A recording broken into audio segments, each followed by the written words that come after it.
안녕하세요. 차 이장입니다. 인사드리겠습니다.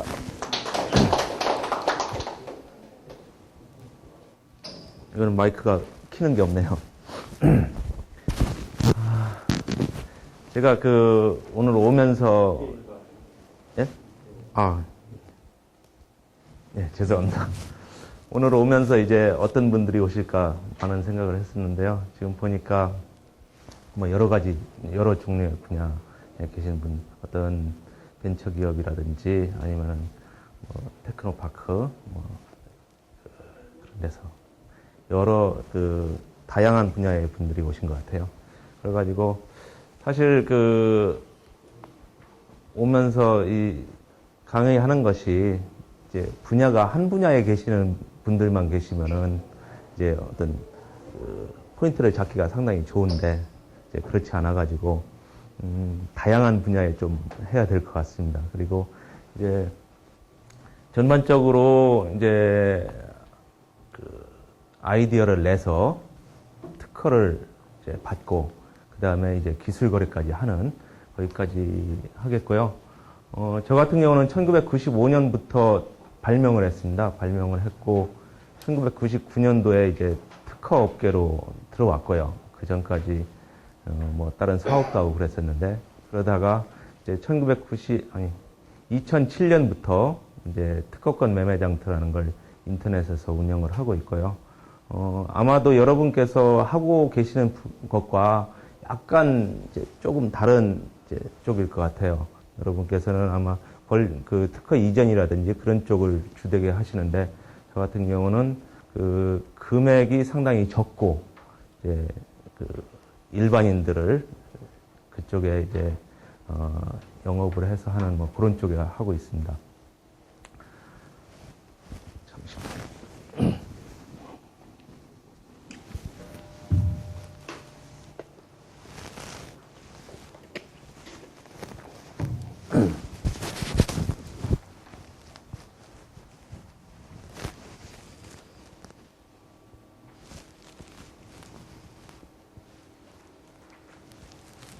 저 같은 경우는 아까 소개를 받았다시피 특허법인 로얄이라는 데 근무를 하고 있고요. 주식회사 아이디어라인 대표를 맡고 있는데 저 아이디어라인에서 특허권 매매장터를 운영을 하고 있습니다. 저희 같은 경우는 인터넷에 특허를 올리고요. 그거를 일반인들 특허를 필요로 하는 사람들이 들어와서 쇼핑몰처럼 이제 특허를 쇼핑을 할 수 있게 그렇게 되어 있습니다. 현재는 한 달에 한 3건 내지 4건 정도가 거래가 되고 있고요. 아마 금액으로 따지면은 뭐 여러분들께서 핸들링 하시는 것보다 엄청 작을 겁니다. 금액상으로는 뭐 몇백만 원 단위밖에 취급을 안 하기 때문에 뭐 물론 몇 억짜리도 있습니다만 거의 그런 것은 거래가 안 되고 있습니다. 그래서 금액상으로는 상당히 적지만은 이제 건수상으로는 상당히 많다라고 보여지고요. 그 이외에 금년도에 국제 발명 천재대 심사위원을 맡게 됐고요. 저는 저런 게 있습니다.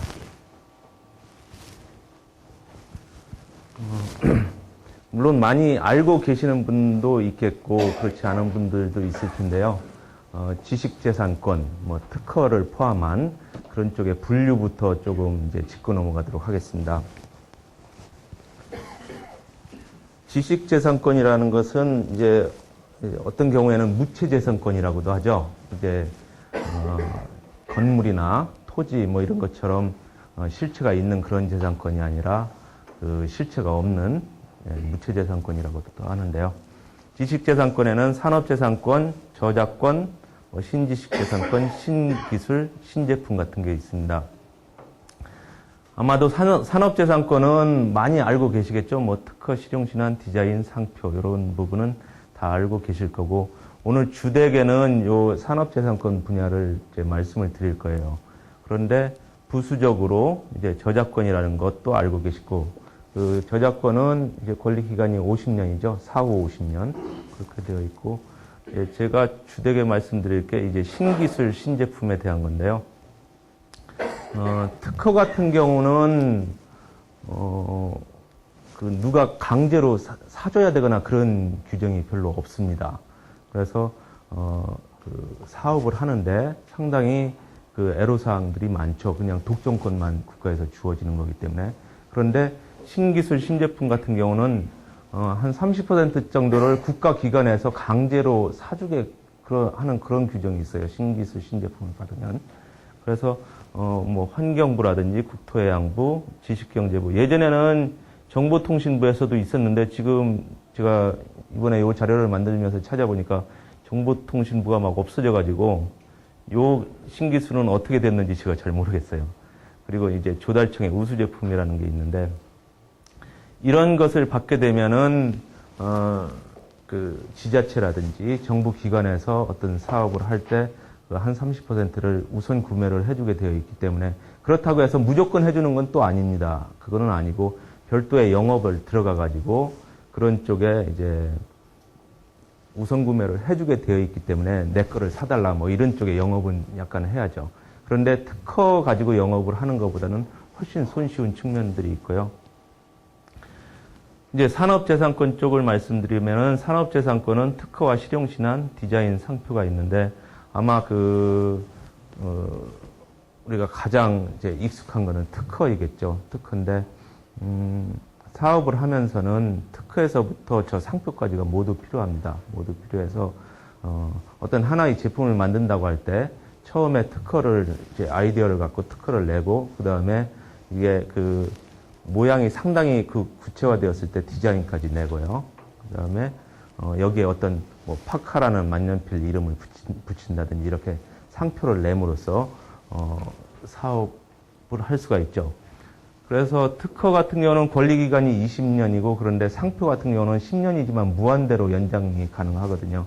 그래서 아마도 뭐 코카콜라나 뭐 이런 것들 보면은 최종적으로는 상표에 의해 가지고 이제 사업이 상당히 잘 영위 될 수 있는 그런 상황이 될 수가 있습니다.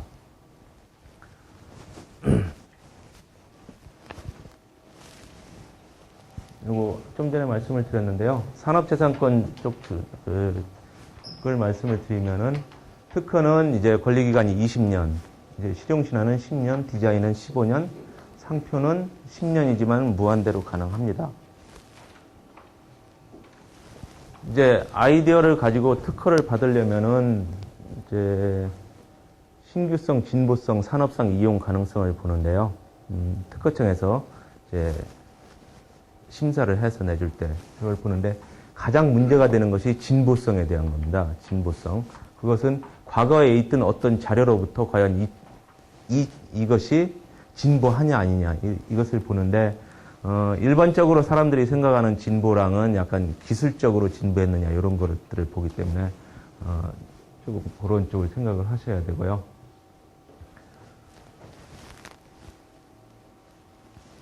특허와 실용신안을 많은 분들이 다르다고 생각을 하십니다. 우리가 초등학교 때나 이제 교육을 받을 때 보면은 뭐 전화를 발명한 것은 특허고 그리고 그거보다 조금 이제 저급한 기술을 개발한 것은 실용신안이라고 하는데 실제로 이제 특허청에서 심사를 하는 거라든지 이런 것 쪽에서 보면은 특허와 실용신안의 차이가 거의 없습니다. 지금 여기 정의를 보면은 여기 파란 글씨로 고도한 것이라고 되어 있지 않습니까?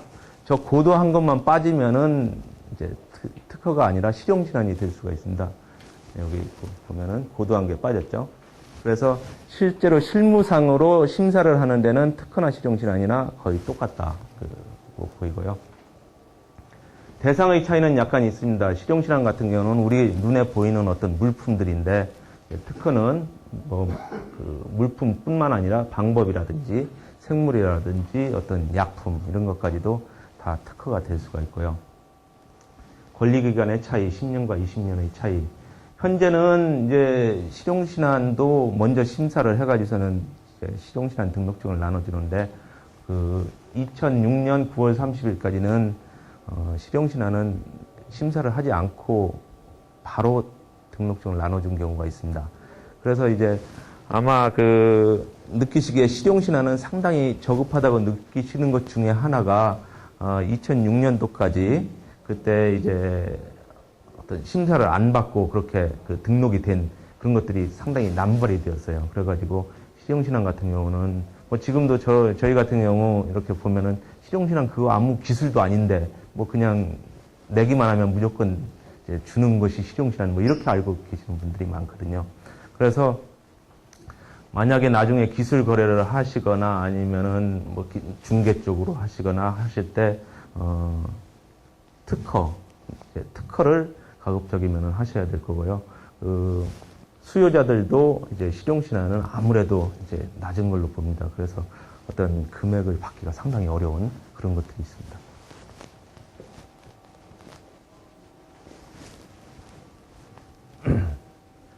특허를 이제 받기까지의 과정들을 보면요, 일반 기업이라든지 개인이 아이디어를 도출을 하고 그거를 구체화하고 검색을 합니다. 그리고 이제 출원을 하게 되면은 한 요즘 2년 정도 걸리거든요. 2년 정도의 심사를 해서 특허증이 여기에 등록이 될 수가 있습니다. 그리고 이제 권리는 이제 출원한 날짜로부터 이제 20년간 권리가 발생을 하게 됩니다. 그리고 이때는 매년 이제 연차료라는 걸 내야 됩니다. 특허청에 연차료라는 걸 내야 되는데 아마도 여러분들이 관리하시는 것들 중에 연차료를 내지 않아가지고선 죽는 것들이 많을 텐데요.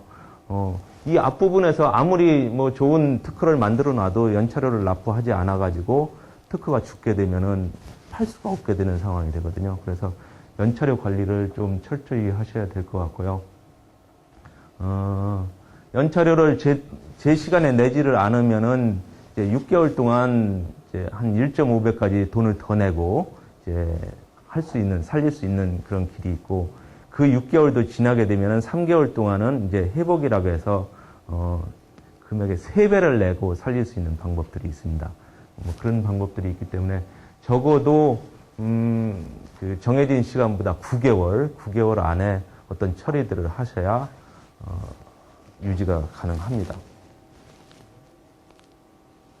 자, 그러면은 저 특허를 내기까지 어떤 과정을 거치는지를 잠깐 보겠습니다. 아마 뭐 그 기업에서 오신 분들은 본인들이 직접 아이디어를 도출하고 특허를 내실 거고 그렇지 않고 이제 TP나 이런 쪽에서 어떤 거래를 하시는 분들은 직접 하지는 않으실 텐데 아마도 그 특허가 어떻게 해서 생성되었는지 그것들을 조금 이해를 하시면은 거래를 하시는데 상당히 도움이 될 것 같아가지고 이런 내용들을 넣었고요.